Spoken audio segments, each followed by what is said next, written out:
Good morning, everyone. Good morning, Miriam. Good morning, Saluta. We Good morning. have Miriam from Miami today. Thank you Good for morning. joining us. Thank you for having me. Good Hello, morning. everyone. Hello, Harish. Thank you for joining us, guys. Sorry for being a couple of minutes late. Please do leave in the comments below where are you watching us from, just to see, where you are, guys. We have a wonderful guest with a wonderful topic today. Hello, James. Thank you for joining us today as well from Alabama. Yeah, well, James, he's working also in a hospital, so maybe the subject will be something interesting to him too. So, let me just introduce the subject today. Today, we're going to talk about growth after hardship, after adversity. We believe that you can always turn your adversity into growth, your pain into gain, your struggles into a sense of purpose, your confusion into a meaningful life. I know that it's not always easy for some people. I know that sometimes it's tough to see the light within this confusion. That's why today we're going to talk about the subject with Dr. Miriam Zylberglait. Zylberglait. Zylberglait. Sorry Yes, for that. don't worry. I rehearsed that, but I. It took me years to learn how to Oh, use my own last really? name, so don't worry. She's a medical doctor, educator, well-being advocate. She's a triple board certified internal medicine in internal medicines, geriatrics, and obesity medicines, with an extensive clinical and academic experience. She's from Peru and she's based in Miami. She is the author of the book that will come in January, The 3G Cycle of Life, which talks about the secrets of achieving joy, meaning, and well being. Welcome, Miriam, and let us know more about you, please. How did you get into this path? I know you have a lot of things to say, and we are looking forward to share this with our audience. So, So thank you for having me, and I thank you for allowing me to bring this topic to others. I believe that it's impossible to be alive and don't have any challenges right in front of us. That if we don't have challenges, we are definitely not alive.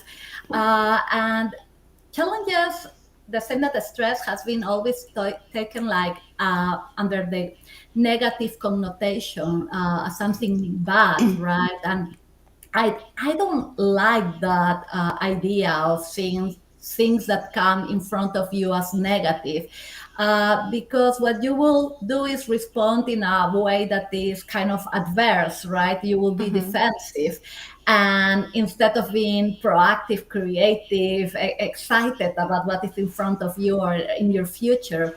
So I feel like we need to remove this negative connotation about the stress, about challenges, and start seeing them as possibilities and opportunities. Because if we change our perspective, we will change also our behaviors, right? That means that we will be changing our outcomes too. And that's exactly what I want to do with the book, but it's also what I am trying to achieve for myself in my own life. I have been a physician for more than 20 years. The 10 first years happened in Peru. Then I moved to this country after being an obsessive compulsive physician, type A personality, workaholic that procrastinated in her personal life. Oh my goodness, this is a very bad definition about myself, but it's fair at least. And I met my husband. I moved to the US and I started from zero again. And many will say, oh my gosh, how difficult, or I will not do that, or how crazy she is, or that she has superpowers. And believe me, I don't have superpowers. I don't think that I am too crazy. A little, that's enough. And that's a demonstration that we can do in life whatever we want, and that we can achieve our dreams if we try and if we have the support of others, which was my case. And that's the inspiration that I want to share with others. Go after your dreams, get the help that you need, and everything will be, okay. yeah. Everything will be okay. Exactly. And if we are committed also, commitment to our dreams and then persistence is really something, I mean, fundamental. And Yes. it's really interesting because the three of us, all of us, moved to a different country at a very, I mean, late, not when we were kids or teenagers, When right? we were So experienced, when we right? We were will not exactly say old, mature we were enough. experienced. So you moved from Peru to the States. Hanan moved from Morocco to the States. I moved from Romania to Canada when we were in almost our 40s, right? So um, it's I think the three of us, we have an interesting mix of experiences, and we are the living proof that you own your own life. And uh, taking challenges like these ones, which are calculated challenges, right? We all knew what we were going into. We just didn't do it by any chance.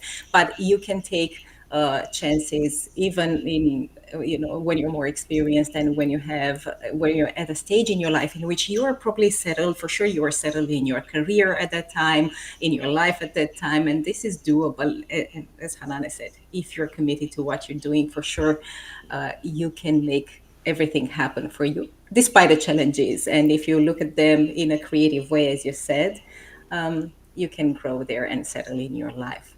And I will not say this like despite the challenges. I will say that because of the challenges, because we need to have those difficulties, right? And we need to activate our levels of stress to be able to function and to have the best performance. And this is something that has been studied, right? And if we see the curve of a stress versus performance, when we are like taking a margarita, I don't drink, but taking a margarita on the beach, we will not be able to study for the test that we have tomorrow. No way. When we are so stressed that we cannot breathe, we cannot sleep, we cannot eat, and therefore we Exactly. cannot study, we will fail that test too. But when we have this medium level of stress that is not chronic, but it's like for short term, we will be able to get the best score ever. And that happens in everything in life, right? So Exactly. stress activates us and allow us to survive and thrive too. Exactly. Well, Dr. Miriam, I was always curious to know why certain people they see the opportunity within these struggles and challenges, and why others don't manage to see the good when they are in stress or when they are in adversity and hardship, and they get stuck and maybe even more stuck and crippled in their mind because they are unable to do anything about it. So how can someone who is listening to this episode, if he is in that state of mind, how can he switch, or how can she switch or shift into a more positive mind? It's a very good question, right? And I believe that big part of this is the way that we grow up, and again, this perspective that we have about the situations, and this idea that things happen to me, right? And why me? And this feeling of I am a victim, and I have no control. I believe that we need to change that paradigm of things happen to me. Things happen.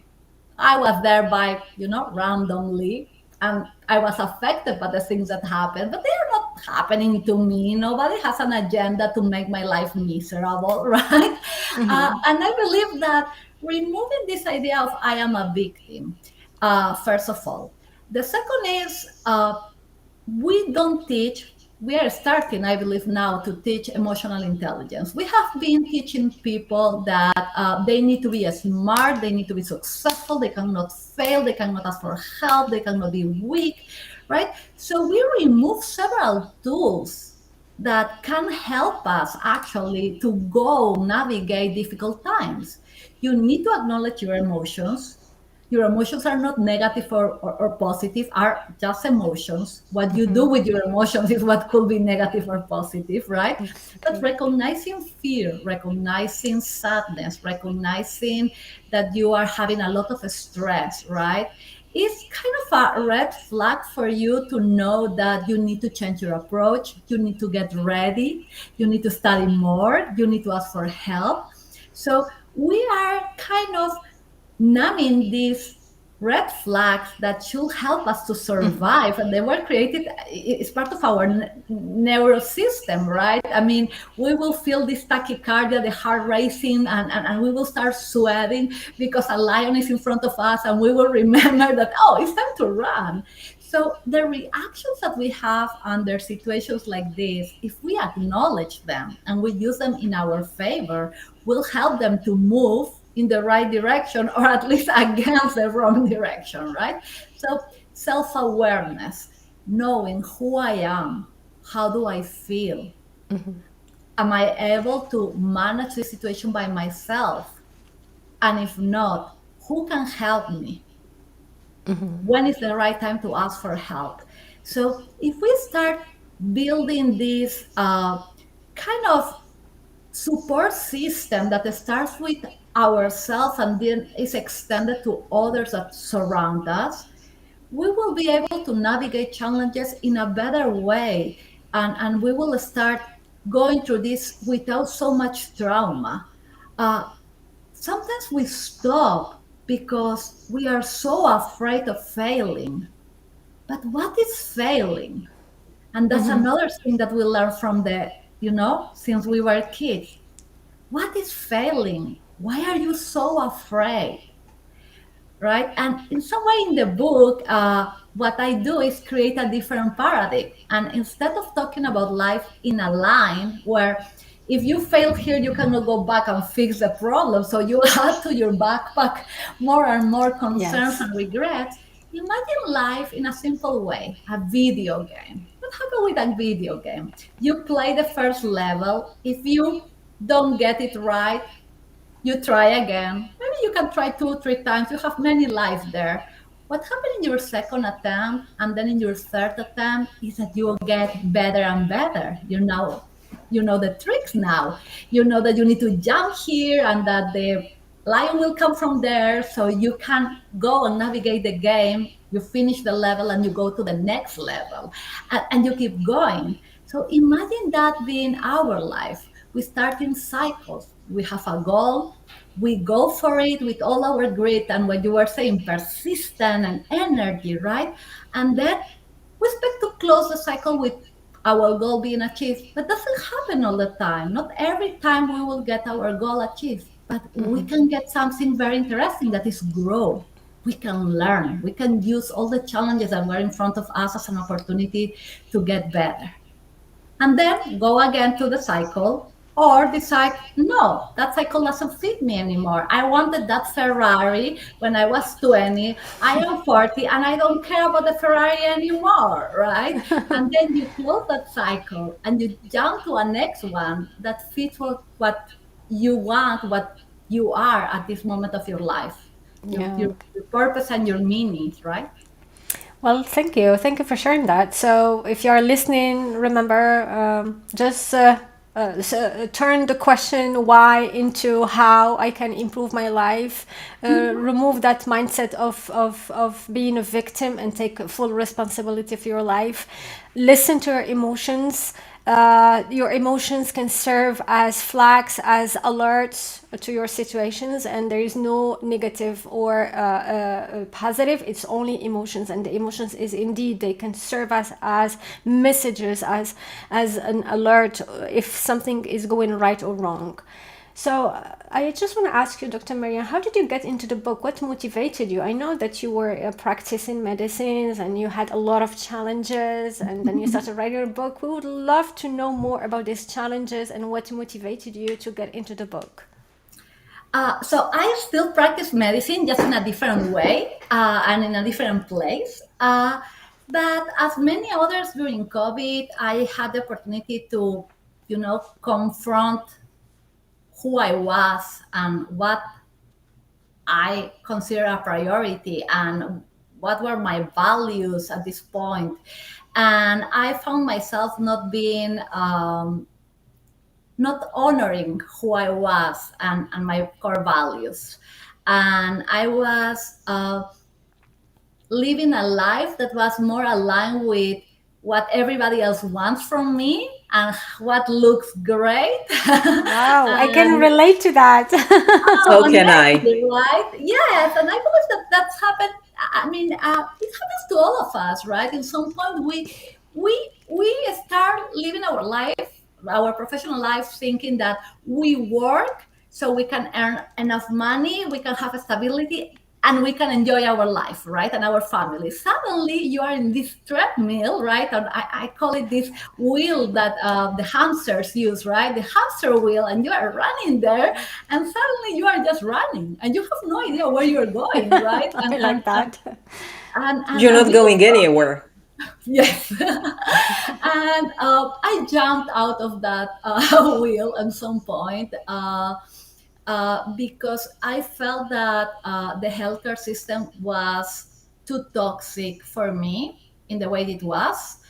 I truly tried my best to change the culture and to improve things. And probably I did some things good, but I was not really able to do things that will allow me to go to bed at night and say, well, I had a great day. I feel proud of myself. And this represents me.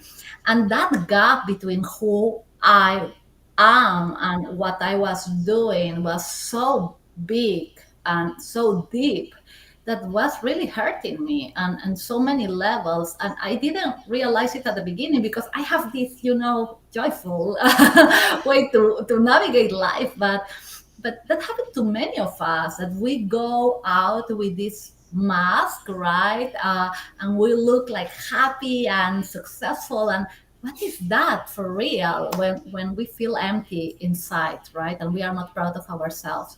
So I jumped out of the wheel. I decided to start doing advocacy. And part of the advocacy actually was to protect the well-being of physicians and medical students and residents.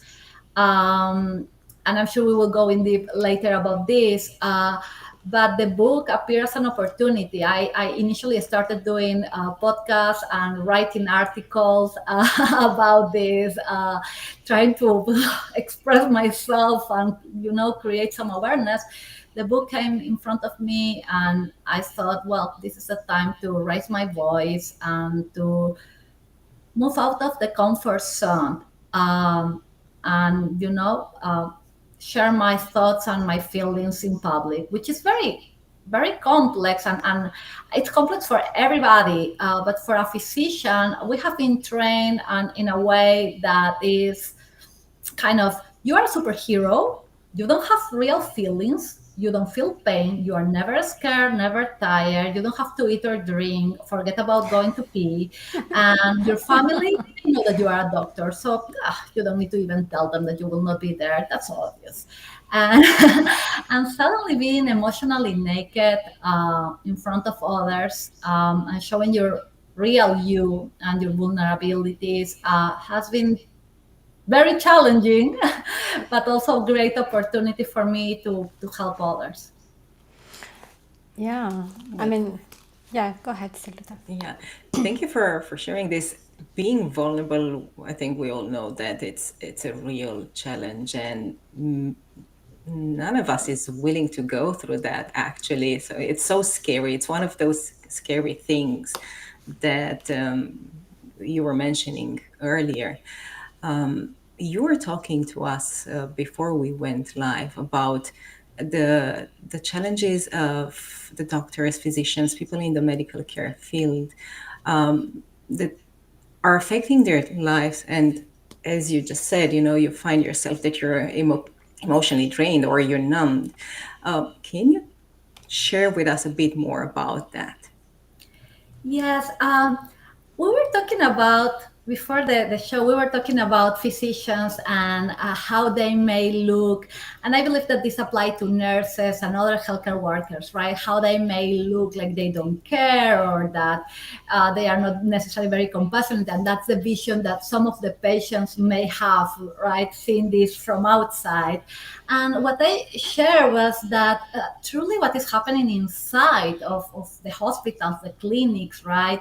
It's a very different reality that is sadly not obvious for the rest of the people. Today, the amount of physicians that are burned out is above 50%. Wow. That means that we go to a hospital or to a clinic or to a surgery, or we'll have our babies, and we have to throw a coin and see if we are lucky to have the one that is not burned out. And if we have the one that is burned out, that means that we are at risk of having someone that is not in his or her 100% ability, that may have higher risk of making errors, right? Therefore, hurting us. And that is, for me, an emergency. It's a crisis, a healthcare crisis, and a pandemic too, in so many ways. When we think about depression, above 20% of physicians admit having a diagnosis, a clinical diagnosis of depression. And around 60% declare having symptoms of depression, like sadness, for example. Uh, this survey was done in 2021, 2022. Uh, and the levels and the numbers are not very different from the ones in 2019, 2020. And I'm saying this just to share the fact that this is not COVID related, right? They interviewed 12,000 physicians, and 1% of those admitted having an attempt to suicide. So you are talking about 120 physicians try to hurt themselves during a year. 13% admitted having thoughts of suicide. And we're talking about physicians here. Physicians. We're not even talking about patients. And I No, we're cannot talking talk. about I just cannot even. physicians. Yeah, and in a clinic where there are physicians, doctors who are supposed to support patients, we find out that these physicians and doctors are the ones who need help. Oh my God. Yes. And the Only numbers, I'm sorry to cut you. The numbers, just to put them into perspective, is 50% is one in two people. 20% is one of in five people. So if you go into an emergency room and you look around you, one in two people is a lot of people Struggling. who are burned out, who are Yeah. burned out. It's huge. The chances, the likelihood of you being treated by a doctor or a medical care provider who is overwhelmed is huge. Yeah. yes. So And then we have the rates of suicide per se, and those are as scary or more, because these last few years, what we see is an average of 300 to 400 physicians dying by suicide yearly. That means that one or two are dying per day. And even the life of everybody is important for me, and has the same value. I have to say that personally, as a mother, as a woman, when I see that this is also affecting female physicians that are mother, it's even more scary for me, because that could be me, right? And the question is, when, why, what's the last drop? And it's terrible. And what is even worse is the fact that this is not in the news. Nobody knows about this. Nobody is actually terrified about this. And patients themselves, they feel affected without understanding that this is happening, that we as a community, healthcare community, because these are the numbers of physicians, and I I will lie if I say that I have the numbers of nurses or any other type of healthcare practitioner, but I don't think that will be better. I will say that nurses actually probably have, numbers that are even worse, because the type of work that they do, the type of exposure, and the less salary that they receive, and less appreciation that they receive, probably is even hurting them more. Even more. Yeah. And Yeah. I can tell you, I can really attest to that. My business accountability partner, she works with nurse practitioners, and the all of them are overwhelmed and burnt out, and some of them with, as you mentioned, suicidal thoughts. And this is really scary. And I have a question for you in regards to the topic of suicide and burnout and everything. September was the month of Yes. suicidal awareness. I'm curious if in the medical sector you've heard amongst your former peers or where you're practicing now, if there have been any initiatives led by hospitals, authorities in regards to educating the practitioners about that. It's minimal if it exists. I need to give credit, tremendous credit, to Corey Feist. He is actually a lawyer. He worked in the healthcare system for decades. And he lost his sister-in-law by suicide a couple of years Oh, ago. She was a very well-known physician, emergency physician in New York during the hard times of COVID.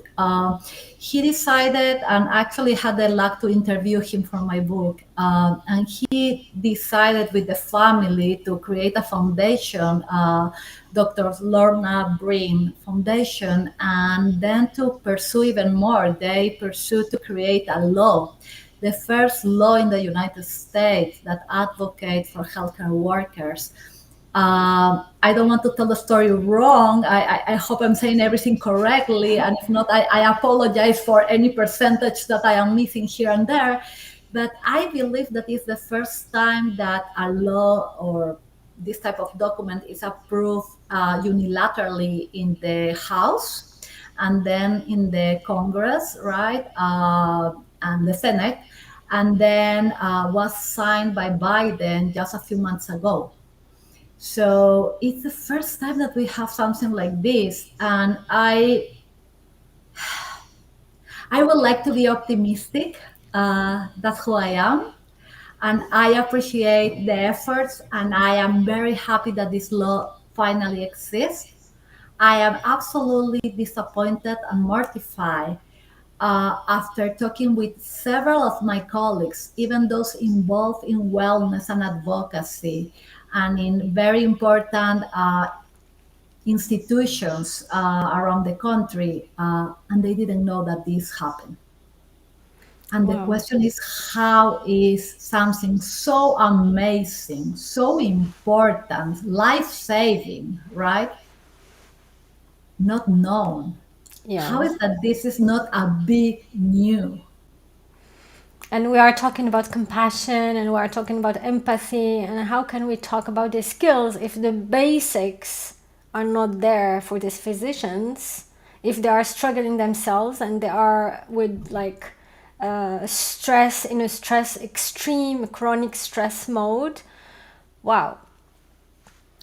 It's hard to, and this is something that I learned right during this process, is physicians and healthcare workers are many others in careers that are to serve, right, like teachers, and you will hear similar stories about teachers, right, and counselors. And so physicians, we are not the only ones, but what you will see is that we are in careers that are very close to altruism, right, where you are trained to give your heart, your life, the last breath to someone else. That's who we are. That's how we grow in this world, right? Of caring about others.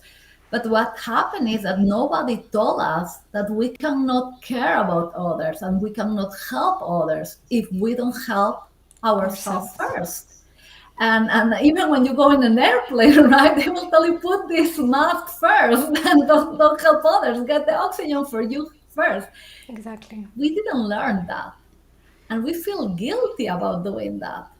Uh, but right now, I have to admit, it's like I'm trying to learn, and I am very transparent in this book, and I believe that that's the difference between this book and many other self-care books, right?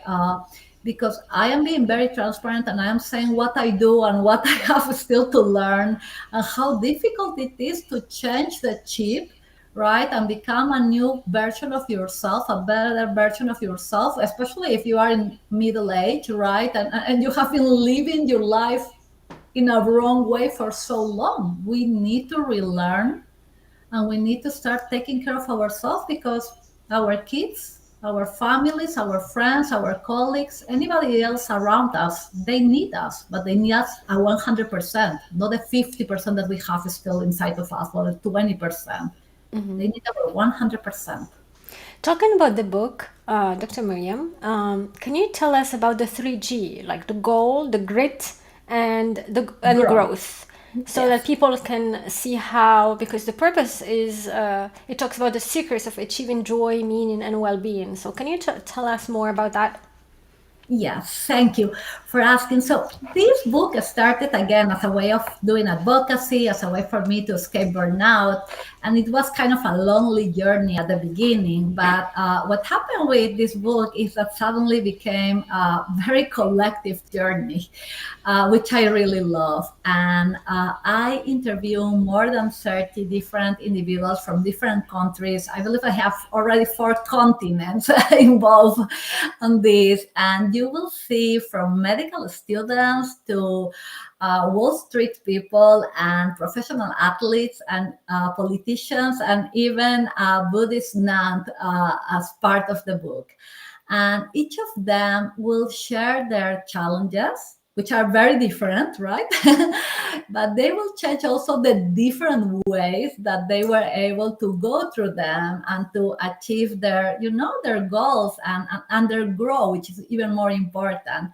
So what happened with this book is that I start learning from all of them. So I can use this a little and the other part a little. I will never go to the gym, but I can do yoga and meditation.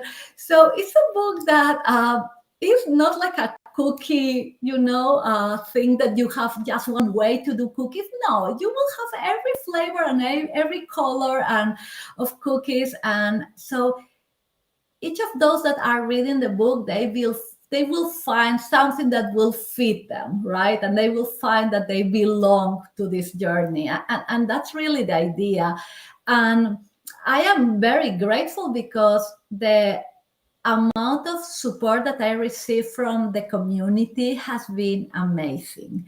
And one of the chapters talks about being grateful. And I believe that that's something that we need to start practicing, because when we are grateful, we are taking a few seconds of our busy day to be present and to recognize the amazing things that are happening. So we are not just focused in this 10% of the day that was miserable, because that part exists, right? And could be 10, could be 20, depending on the day, right? Some days are all miserable. But there is a little shiny part of that day that maybe was the smile of someone, or maybe was a nice text, or a music that brings you memories, or the kiss of my voice, right? That are moments that bring you back from the misery and remind you, why are you here, what is important.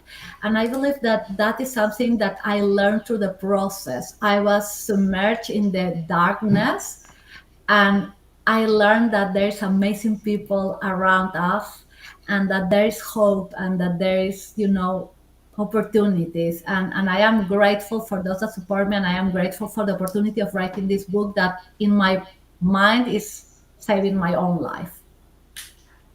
Amazing. Thank you.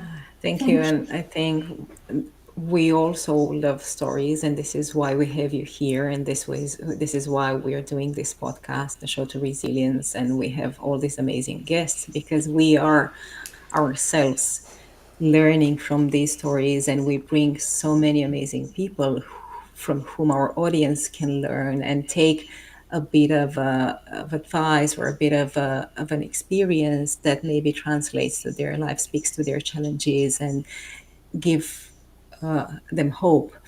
And because we're at the end of our show, I was wondering if you have a last piece of advice for our people watching here. Or maybe for physicians and doctors. I believe that all of us as humans, we will use the same advice, and this advice doesn't come from me. It comes from my kid. He was 6 or almost 7 when he gave me this advice. Oh, wow. He told me, "This is your life. This is your choice. This is your journey." And I believe that is the most empowering phrase that I can receive from anybody. And coming from a 7-year-old boy, is even more interesting. We forgot that this life belongs to us and that we are the drivers of this life and that we have the power of making, our dreams to become true. And if we don't believe that, if we don't have hope, if we don't love ourselves, nobody else will do it. This is our opportunity, and we need to stop being victims and start being responsible, because that's the only way that we will achieve our dreams. Absolutely. Well, thank you, everyone. Thank you. I just want to acknowledge the people and who joined us today: James, Vanessa, Irfan, Sandra, Protik, Vishal. I'm sorry if I pronounce your names wrong. David, Princess Adola. Hello from Cotonou, from Senegal. Hello from Ebub. Abdelhamid, thank you everyone for joining us today. Thank you. And then thank you again, Miriam, Dr. Miriam, for being here, for sharing your journey, for being that authentic and sharing the things as they are. We really appreciate you, and good luck in your journey, and stay with us. Yeah. And before we go, can you please share where can our audience reach you, can contact you if they want to connect with you? So my website, the website of the book is www.3gcycle.life. And there they will find my email and also my LinkedIn account, and they can also register for the book. And I would love to hear comments and advice. I'm starting to share some of the snippets of the book, and I will be sharing also the cover so people can help me to select the cover of the book. So get involved, join my journey. I will be very happy to share this with you guys. Awesome. Thank you, Miriam. Thank you. Bye. Thank you, everyone. Bye, everyone. See you next Tuesday at 9 a.m. Pacific Standard Time with another amazing guest on the Path to Resilience show. Bye, everyone. Bye.